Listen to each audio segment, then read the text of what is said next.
We've all been there before. You want to get someone the perfect gift for the perfect occasion, but you have no idea what to get. Well, you don't have to rack your brain anymore. Gift baskets are perfect for any occasion, whether it's birthdays, holidays, corporate events, or a simple thank you.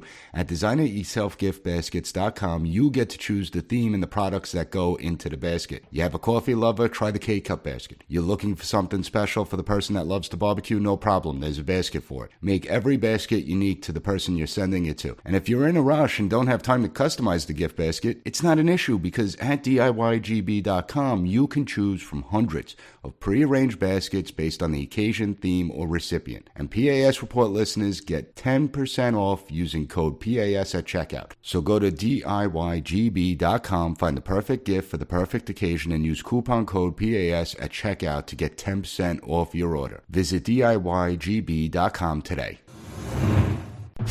Welcome to the P.A.S. Report Weekly Roundup Podcast.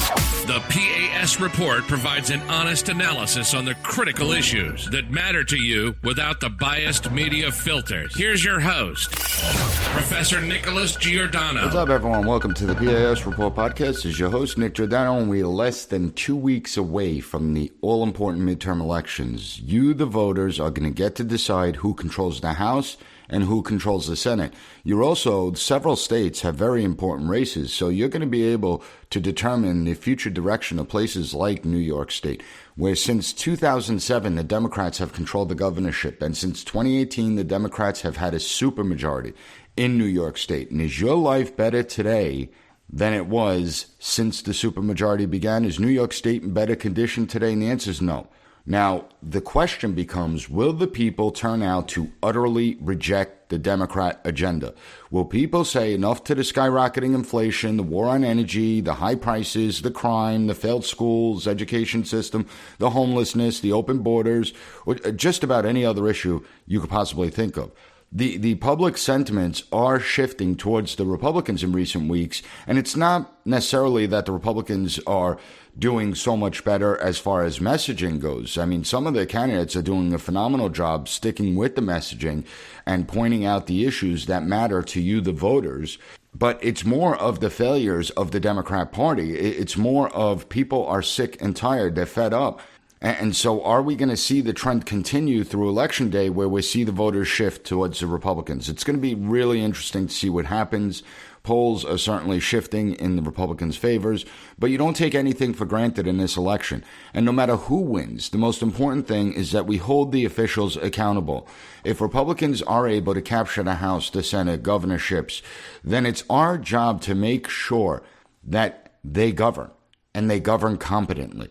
We are on a precipice, and we need to recognize that this election, and I know we say it all the time, this is the most consequential election in the history of the Republic. But this election really is going to determine, are we going to continue on the current trend, or are we going to begin to restore sanity into the policies? Now, I think pollsters are underestimating the number of people that may pull the lever for Republicans, because when you consider that as the election draws closer, historically, the undecided shift towards the minority party when you factor in the current levels of dissatisfaction with this administration Democrat agenda. And we're seeing in Senate races that there's about anywhere from a 6% to an 11, 12% undecided vote out there. I can't imagine that they're going to wake up and say, you know what, things are going phenomenal. I'll stick with what we got. Now, I think they'll drive towards Republicans. I also think that some may choose to stay home if they don't like the candidate selection. When it comes to the governorships, we are seeing a lot of undecideds there as well. You're seeing anywhere from 5 to 15%. So there's still minds that have to be made up. And I don't believe the polls are taking into account those who haven't voted in decades but are fed up, that are generally concerned about the direction of this country. And these people, they usually stay out of politics. But given their economic situations right now, given how their economic situations have changed, the number of families that are struggling and facing real hardships, the senseless crime that's increasing in every major city, how many of those who haven't participated in the political process in decades, how many of them are going to decide to turn out and vote? Guess what? In less than 2 weeks, we find out. And I'm going to talk about the importance of this election, what it means, as well as some of the negative influences within our society. I believe that this negativity may be the driving force behind the surge in polls. So it's important that Republicans and their voters, it's important that they don't get too comfortable, but it's also important for Republicans to lay out a vision of optimism. You can't be all doom and gloom. You have to put forward a path of optimism. They shouldn't get too arrogant and cocky because everything's going to hell. Given everything, if we want to win on election day, we have to overperform. That's what I always say. If a poll has a race marked as tied, or even if the Republican is up by a point or two, they have to act as if they're down 3, 4, 5 points. Before I get into it all, make sure that you follow the podcast so you never miss an episode. And if you find the show informative, share it with your family and friends. And I want to hear what you think. Make sure to drop a review in Apple Podcasts and drop me an email, podcast@PASreport.com. Before I get to the election, I just want to bring up Xi Jinping solidifying his power over China and the Communist Party. It was a remarkable scene, what we witnessed over the weekend. On Saturday, you had the Communist Party Congress of China was holding and the closing ceremonies after appointing Xi to another term. And this consolidation of power was very important. In a stunning scene, the former president, Hu Jintao, was seated next to Xi when someone walks over and attempts to take Hu Jintao out of the meeting.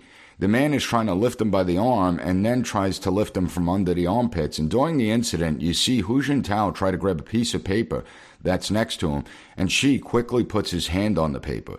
You then have another handler that comes up, and you could clearly see that Jintao did not want to go. He was being escorted out. He says something to Xi, and Xi, without even looking at Jintao, just nods his head as he looks forward. Most of the others in the front row, they were stoic throughout the ordeal. You know, if this happened in the United States, you'd be hearing gasps, people would be talking, everyone would be looking over to see what's going on. Not in China. They were stoic, and they looked forward throughout. Some turned their head and quickly turned it forward. They kept their mouth shut. The people seated in the rows behind dutifully kept masked up and said nothing. It reminded me similar to the video of when Saddam Hussein took over Iraq in 1979, where at a Ba'ath Party meeting, one by one, Ba'ath Party officials were being taken out, never to be seen again. So what did Communist China say about removing Hu Jintao from this meeting? The news agencies came out and said that he wasn't feeling well. But that's a bunch of nonsense. Watch the video yourselves. The video is crystal clear on what happened. And now, reportedly, when you search for Hu Jintao on Chinese social media platforms and internet, those searches are being censored. Hu is part of the old guard of the Communist Party, and it seems that Xi Jinping is looking to purge anyone who represents any type of threat to his leadership. It was a remarkable scene. It signifies Xi's consolidation of power, similar to Mao, as well as the continued rise of China in the international world stage. Now, as Communist China continues to rise, the Biden administration and the Democrat Party continues to dither with their policies that do nothing to strengthen the United States, nothing to improve our standing in the international community, nothing to erase the economic pain most Americans are feeling right now. That's why there is so much at stake at this election. And while it's easy to just lay all the failures on the Biden administration, the reality is that President Biden is simply implementing the Democrat agenda. That's it. It's not all about President Biden. This is the Democrat agenda. An agenda aimed at dividing Americans based on race, gender, religion, sexual orientation, and any other difference you could think of. An agenda based on nothing more than power and control. Consider last week how the CDC unanimously voted to include the COVID vaccination amongst the list of recommended vaccinations for students. They are pushing for states to make the shot mandatory. Think about how sick and demented that is. The shot does nothing to prevent the spread and transmission of COVID. We now have enough data to know that the shot's effects are a bigger risk to young people than COVID itself. Countries around the world have banned the shot for anyone under the age of 30. And in some countries, they banned it for anyone under the age of 40. Why are officials here in the United States pushing so hard for these shots, especially for children? They know the risks, so the only thing I could think of is that they are ideologically vested in this, that they want to push it simply because they think they can. But I think they're in for a rude awakening. The public health sector and many of our officials got drunk on power throughout the pandemic. And I think they have overreached big time. Notice how none of the Democrats are campaigning about mandatory vaccinations for children because they know it's a loser. However, how quickly would they push a mandate the second they get elected or reelected into office? Just think about New York. Remember how Empress Hochul told the vaccinated to be her apostles. Remember when she said that she wears a vaccinated necklace to show that she really believes that this vaccine came down from God and that everyone must get it. Do you really think that if she wins, she wouldn't mandate the shot on kids? She should be asked about that, but don't let them fool you. They have pushed the unconstitutional mandates under the justification that they are following CDC recommendations, and this will be no different. This is simply one example of what is at stake in this election cycle. And the truth is that the election is fairly simple, extremely consequential, but fairly simple. If you are satisfied with the direction of the country and your state, then keep what you have in office. If you aren't satisfied, then why would you vote for those whose policies made your life more difficult, made your life harder, made your life worse? I know the Democrats like to blame anything and everyone else for the terrible conditions, and many of them are devoid of reality, and they refuse to take any responsibility, any ownership over their policy. They refuse to acknowledge that their policies are the driving force. In fact, they ignore it. They deny that these are their policies. But their policies are what brought us to this moment. We have to understand that. They say high energy prices. It's not their fault. It's everyone else's fault. Putin, Saudi Arabia, the energy companies, the big gas, big oil. Yet they are the ones pushing a radical energy agenda. They have repeatedly remarked how Americans need to feel pain at the pump to force them to buy electric vehicles that they may not want and certainly cannot afford. They say we are drilling now more than ever. That's a lie. They are not.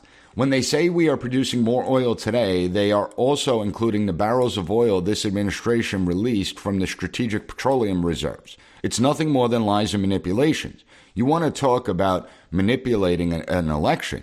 You want to talk about collusion. Well, how's about releasing oil from the Strategic Petroleum Reserves to manipulate prices in order to try and garner votes? That's manipulation of an election. When it comes to inflation, they say, well, every country is facing high inflation and that it's not their fault. First of all, no, not every country is facing high inflation. They're not facing the same inflation rate we're facing. Some are, but those countries that are facing similar inflation rates are because they implemented the same dumb policies we did. They just printed money. Also, as the economic leader of the free world in the United States, as our inflation increases, so too does the inflation of other countries, especially those that are economically reliant on us. Especially those that may use our currency. But when it comes to inflation, even Democrat economists warned the Biden administration that the last pandemic stimulus was completely unnecessary, and if it goes through, it's going to trigger inflation. That's Democrat economists that warned about that. And those warnings were ignored. The Democrats forged ahead anyway. They passed another whopping $1 trillion infrastructure bill, the $2 trillion stimulus. They said, oh, it's all paid for. But we all knew it's BS, and they just printed more money. They announced the unconstitutional $500 billion student loan forgiveness plan. Now, that's been temporarily blocked by the federal courts, and I highly doubt it's going to go through because I do believe it's unconstitutional. And then you had President Biden come out just yesterday and say, no, Congress passed a law that allows me to do this. They just passed it. He signed it on, Sunday or Monday. That's another lie. But if it did go through, it's only going to make the inflation problem worse. Where are we getting $500 billion for? Now, have you heard of any Democrat talking about fiscal responsibility? Have you heard any Democrat talk about cutting spending within government? No, every single policy proposal they're bringing up talks about spending more money that we don't have that's going to make inflation worse, make our lives more difficult, add to our national debt, add to the interest payments on the national debt. At the same time, the interest rates that we're paying are actually going up as well. Now, it's not to say that Republicans will be any better, but, they spent money just as bad as Democrats when they're in power. But my goodness, the path we are on is unsustainable. And all the Democrats do is talk about spending more and more and more money. They say the supply chain shortage is not their fault. It has nothing to do with them. That's a lie. It was the little Mussolini wannabes that determined what businesses were essential and which ones weren't during the pandemic. One example, they deemed truck driving schools as non-essential. And then they wondered why we had a trucking shortage. No, nobody wants to be a truck driver. No, you shut the schools down. You deemed them non-essential. And when they finally reopened and people were able to go through the 6-week course, good luck scheduling a road test. They weren't doing road tests because of the draconian and illogical social distancing policies. right? You can't stand 6 feet apart in a cabin of a truck. Can't do that. So we can't do road tests to get new truckers on the road. And think about how dumb that was. Think about that. And we know the 6 feet rule was complete nonsense, just like most other COVID policies that were put in place. But of course, they say they're not to blame for that. They're not to blame for the supply chain issues. When it comes to the massive increase in anxiety and depression, particularly in children, they don't take any responsibility for their own actions. They dismiss their draconian decrees calling for lockdowns. They dismiss other pandemic policies which are directly to blame for the increase in depression and anxiety. We're animals. We need to interact with other human beings. By socially isolating us, they created an entire generation that is cognitively, socially, and academically behind where they should be. These policies increased those inflicting self-harm. They don't like to talk about that, but those attempting suicide increased because of their policies. We're witnessing an increase in school violence and misbehavior in the classroom. It's through the roof. People teachers are leaving because the pay just isn't good. The pay is terrible. No, teachers are leaving because they can no longer control the classroom. Just ask any K-12 teachers whether the behavioral problems of students has improved or worsened following the pandemic, and they will tell you that the problem is out of control. Speaking of schools, we just had the Department of Education release the national report card showing the largest drop in proficiency ratings in 30 years. 30 years. Since I started the podcast, I've been harping on the fact that our education system has collapsed. Finally, people are waking up to that. And it took a pandemic to at least get some acknowledgement that it collapsed. Now, last week I did an entire episode on how standards have been lowered for the last few decades. I explained how 12th grade textbooks are written at 7th grade levels, how our schools have failed, and how bureaucrats continue to push policies like gender theory and critical race theory rather than focus on basic facts and teaching students how to think critically. They want to blame COVID, but it wasn't COVID that destroyed education. It was their policies that led to this decline. It was the policies that put the final nail in the coffin for the education system. While the pandemic may have exacerbated the problem, this outcome was always inevitable. You can only hold up the house of cards for so long before the failures are exposed. They talk about an academic achievement gap, that it disproportionately affected minorities. Who the hell is in control of those areas? Who? It was the teachers union, the Democrats, and they constantly accuse their political opponents of racism. They accuse their opponents of white supremacy. They accuse their opponents of not caring about the plight of minorities in urban areas. They accuse their opponents of not caring about those on the lower socioeconomic scale. Yet it was their collusion with the teachers unions that kept schools closed in the urban areas for nearly 2 years. It was the American Federation of Teachers that pushed state and local officials to require remote learning, which isn't learning at all. And then the president of the American Federation of Teachers, Randy Weingarten, has the nerve to visit Ukraine while ignoring the failing schools here at home. Just take Baltimore, for instance. Perfect example. 11% of students, 11% in one of the biggest school districts in the country, meet basic proficiency levels in the subject material. Now, if you ask me, that's criminal. Particularly with the amount of money we invest in the education system. That is criminal. Every single person from the lower socioeconomic communities, including minorities, because it's not all minorities that are in lower socioeconomic communities, there are poor white people too. Every single one of them should be bitter and resentful that their children were shut out of school for nearly 2 years, while most students in the suburbs returned to school far earlier. Every student, every parent should be mad about students being masked up, contributing to the cognitive delays, contributing to the speech issues, particularly amongst those in kindergarten, first grade, second grade. When you look at the academic achievement gap, those with the means were able to hire tutors to make sure their child didn't fall behind. But those who were economically disadvantaged, they didn't have that opportunity. They don't have the money to do that. And those are the people that were hurt the most. It's disgraceful. You know, Democrats always talk about fighting for the minorities. They destroyed minority communities, destroyed it. What about the drug epidemic? They say not their fault. It has nothing to do with the fact that they called for open borders. Has nothing to do with that. It has nothing to do with the fact that they crippled ICE and Border Patrol. They say that the increase in overdose deaths isn't related to their policies. Even worse is that they blame those who died from the drug. They blame the American people. They constantly talk about American demand and say that the American people are the problem. Not the cartels, it's the American people. You rarely hear them blame the cartels in the porous border. They rarely talk about that. Here's the problem.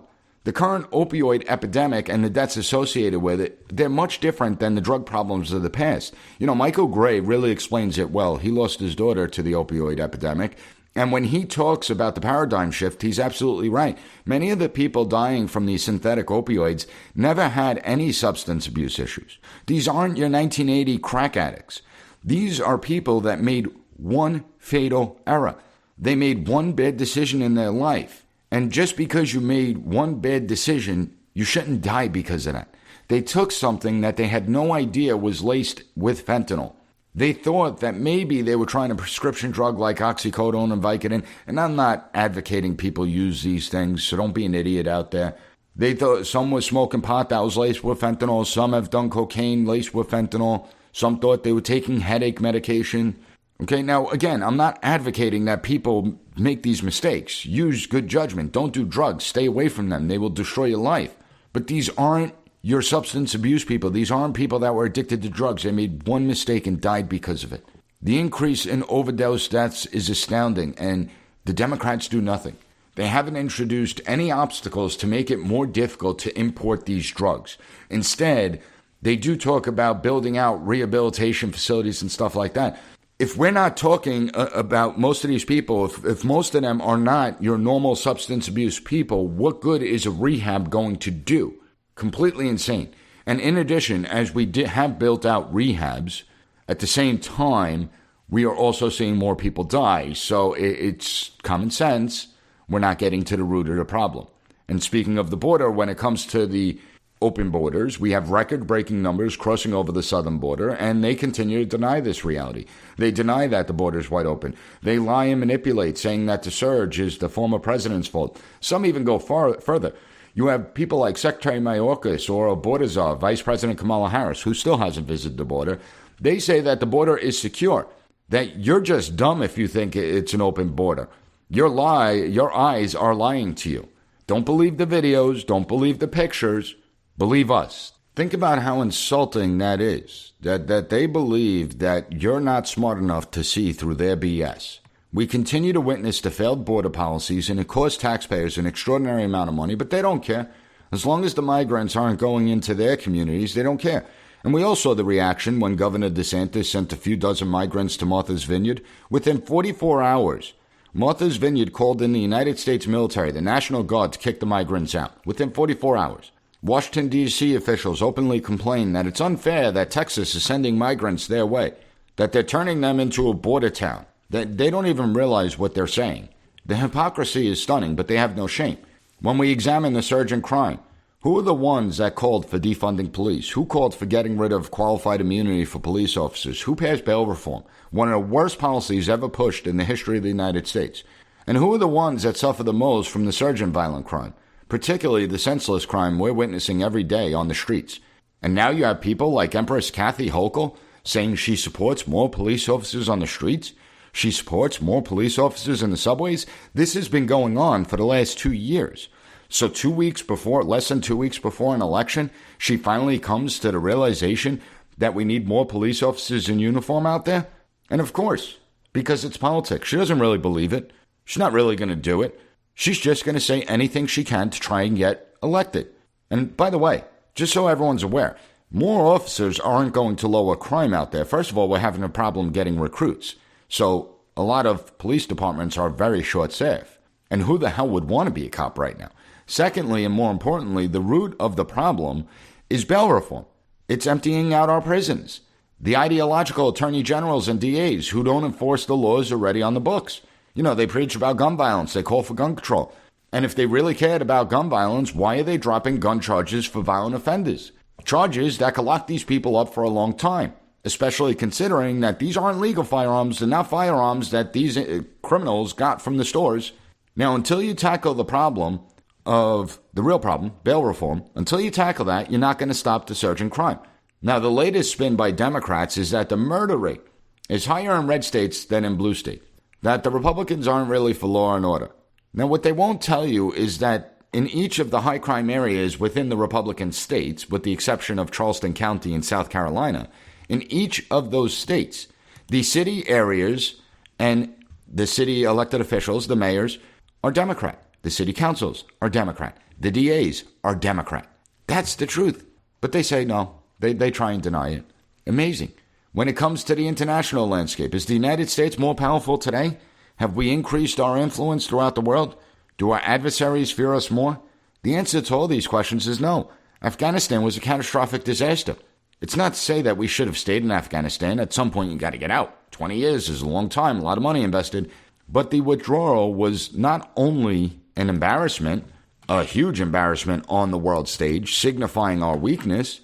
It had real-world consequences, a real consequential impact on the global community, and it emboldened our adversaries. After 20 years of war, nearly $2 trillion invested, over 20,000 soldiers being injured and maimed, 2,500 soldiers dying, coming back in flag-draped coffins, who was held accountable for this failure? Oh, that's right, not a single person was held accountable, even though they lied to the American people for nearly 20 years. The only person held accountable was Lieutenant Colonel Stuart Scheller, because he had the nerve, the audacity to call out the failures of the military leadership.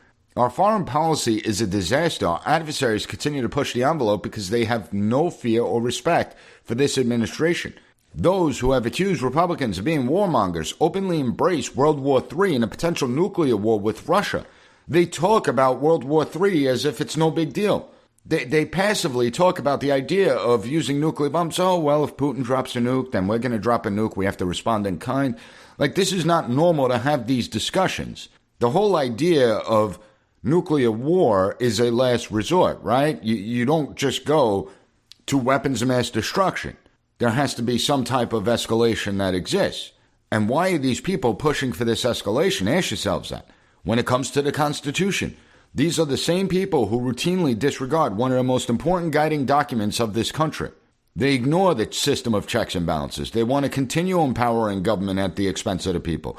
As government has expanded and grown more powerful, has your life gotten better? Has it gotten easier? And the answer is no. It's gotten much more complicated. These are the same people that constantly denigrate the United States, our past, our history. They ignore the strides we've made. They push to do away with American values.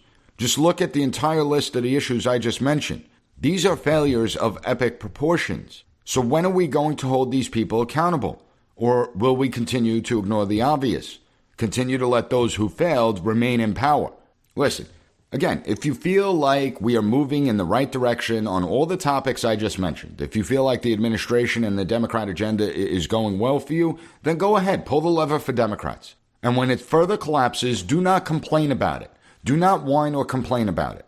If you want more of the same, then go ahead and vote for the Democrats. But if you do that, you have absolutely no right to say anything when everything really goes down the hill, because you're the one that's responsible. But if you're sick and tired of everything that's going on, consider the alternative. See, if all these things were happening and the Republicans were in power, I would say I'm done.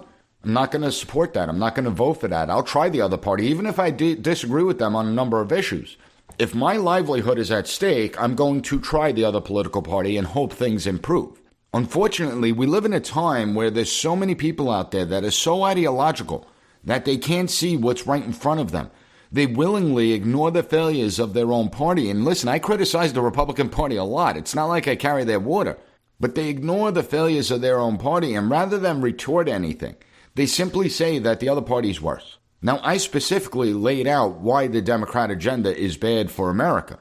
I gave specifics. They don't give specifics. They talk old regurgitating talking points. Oh, Republicans are for the wealthy. Republicans are for the corporations. They're for big oil. They want to start war. They're racist. They're bigoted. They don't give any real specifics. That's the truth. But they reject the truth. However, we have to realize that we shouldn't be beholden to any political party. We shouldn't be beholden to any one office or even one person. We should vote based on whether we, as individuals, are in a better position today than before, whether our country is in a better position than before, whether we are stronger as a nation or weaker.